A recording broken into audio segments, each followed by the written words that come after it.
What's up? This is Nak3d Eli, the mostly unclothed gamer, here with mission 7 of the campaign. This is the Composer on Legendary. We're moving in and I'm going to show you how to skip a ton of fights, how to clear through waves and waves of Covenant, and then finally how to do the final part with the mech, which can be pretty difficult on Legendary solo. So right here, there's a huge fight off the start. I find that running this exact path that I'm showing you right here is a great way to just completely skip first 2 fights and then land on the landing pad right there, just like that. Now we've got some enemies dropping out of this phantom dropship, and we've also activated a second dropship on the way. So what we gotta do is clear out some of those enemies and then take out that guy immediately with your pistol. If you jump, it gives you a little extra height advantage to get that headshot if you're having a hard time with it. And now we have to kill the 4 elites that are gonna come out of this ship. Normally they don't all throw stickies at you like that. I guess I was too close to them. So this looks like a really messy close quarters battle, but with the pistol it actually works out. And that guy just completely jumped off the map, which I thought was friggin' hilarious. Now right here we have 3 grenades, so we're gonna use them to blow up all of these jackals. Once the jackals go down, we have an elite. I thought he had full shield, so I was about to pull out the plasma pistol, but instead pull out the magnum and headshot that baby. Now right here, you're gonna have to clear out this first wave of enemies. There's a DMR at the top of this staircase if you're having trouble clearing them out and you wanna get more ammo. Right here, I find that if I just run past the enemies, sometimes I can make it through, but it's really, really risky. So if you're trying to do a single segment, no deaths run, I'd recommend killing all the enemies first before trying to just completely skip through that checkpoint.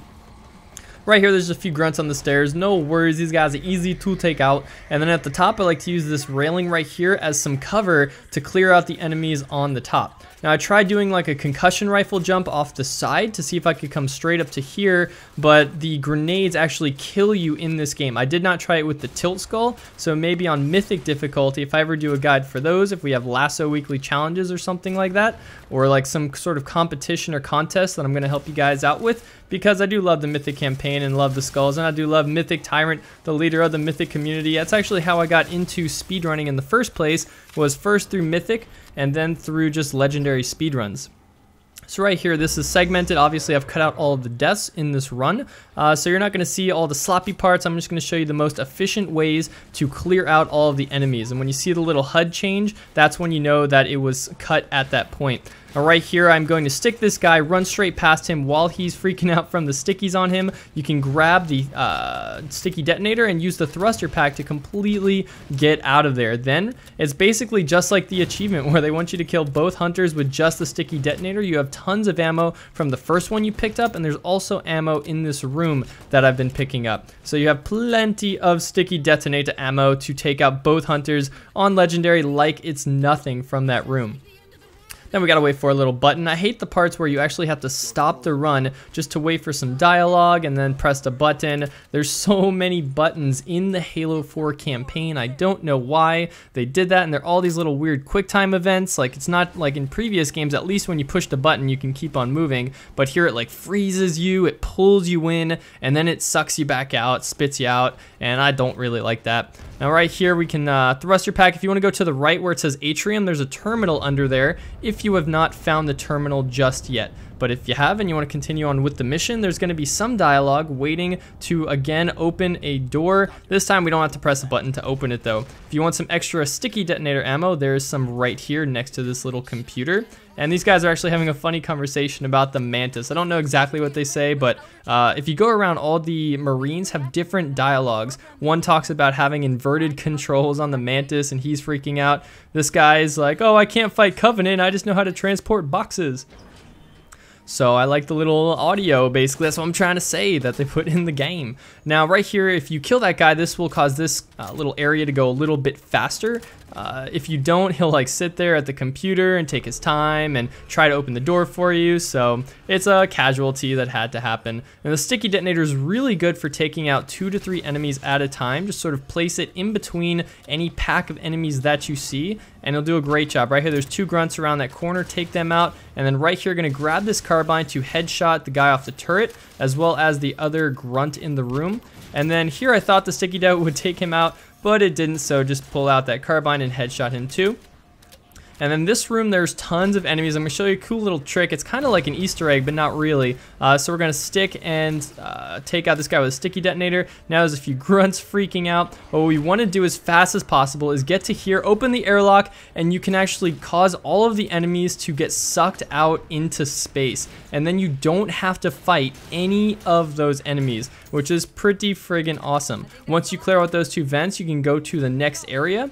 And there, actually in this area, we're gonna have a lot more fun with that technique. So make sure you assassinate this guy, then take out the jackal, and then I like to grab a needler or plasma pistol here to take out the other enemies. Usually you're out of sticky detonator by the time you get to this point.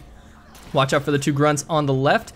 Push forward, and here we're gonna have a very similar looking room to the previous one, but there's a jackal on top. So be careful, that carbine will kill you in one hit if you have no shields and he gets a headshot. So here, just as in the previous room, we want to take out those enemies as fast as possible. You actually have a little bit more time than in the previous room, and then you can vent the airlock. And we're going to do this for, I don't even know, I haven't counted. That's 1. Let's count together. This is 2. And make sure I don't screw up the counting, because I'm pretty sure it's a large number. And I'm going to take a guess. I'm going to say it's 7, just because it's Halo and 7's a Halo number. So we're at 2 so far. This is going to be 3. And as soon as we press that, I'll count 3. Now those guys up there, you see on my radar, there's still a couple of enemies in this room, but for some reason those grunts rarely come down at you. All right, this is 4, and it might not be 7, darn, because that's 4. I think this might be the last one. It might just be 5. Nope, I take it back. 5 and then 6. Watch it be 7. Watch my guess be right. I really hope it is, just because there's so many 7 things in Halo. If you go to Halopedia or Halo Nation, you will find that there are 7 just like numbers of things, and the number 7 found so many places in the Halo universe. Crap, I lost count. Was that 6? Was that 7? No, I strictly said I didn't want to lose count, and I just did. I think that was 6 though, even though I want it to be 7. Let me know if I'm right. I don't want to be wrong, and I want to be right, but I forgot to count. So here you can use needler or the plasma pistol to take out both of those elites. They are camouflaged, but they're always in those exact positions. And here Cortana sounds like she is going insane. I was about to say just absolutely crazy, like her rampancy is just completely taking over her at this point in the game. She starts talking to you like this old mad cat lady who's sort of stroking the cat in her arms and doing the little evil thing with the fingers. I don't even know how to describe it, touching all of her fingers together. And good thing though, she actually does activate the defense systems. Once you retrieve her, we can run on to the next section.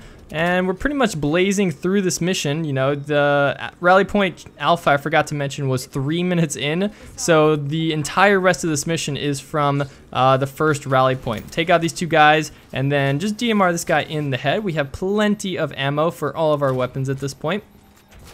And now we got, this room actually has a ton of enemies. So headshot all those grunts and then just lob every single grenade and sticky detonator that you got into this room. I'm pretty sure once we're past this point, we're going to go into the mech, and that's going to finish off the mission. So really just throw everything you got at these guys. We're going to go into this room where you're going to see, I'm pretty sure this is the dancing grunts section. So I don't know if that's an Easter egg or if it's just there's a techno party, or maybe they've all got headphones in and it's a silent party. And just check these guys out. You can see them. They're dancing. They're happy. They're in a good mood. They found the composer. But they are dancing around a mantis. You'd think that one of them would try to commandeer it, at least destroy it, because, you know, if I were playing 4-player, I'd probably clear them out and then grab that thing for my buddy. So right here, this is where the fun begins with the mantis. We've used this. This is the second time in campaign where we've actually been able to use the mantis. First time in mission 4 at the end of Infinity, and then finally in this mission as well, we're going to have to clear out a ton of banshees, wraiths, ghosts, phantoms, grunts, jackals, and elites. So what I like to do is come up here to this little section up this slope. I find that this is the safest spot to kill everything on the map from for the entire time. So while we're up here, I'm going to be looking out. I'm not sure if I could have killed some of these phantoms maybe a little bit faster. I'm sure someone one day will have the complete optimization. I just sort of did things that were comfortable for me in my Mantis without taking too much risk and without taking too much damage. Of course, there are other Mantises though if your Mantis does get destroyed. So now we've got pairs of them coming in. If you're doing this on co-op, by the way, you and your teammate can kill every single phantom that comes in here without having to fight any enemies. It makes this section ridiculously easy. But as you can tell here, you can only focus on one at a time when you're playing single player. So what I've done here is I've targeted that phantom on the left, and I've left the Wraith to drop because that's all that other phantom is going to drop on us. And once you take out the Wraith, it's really easy.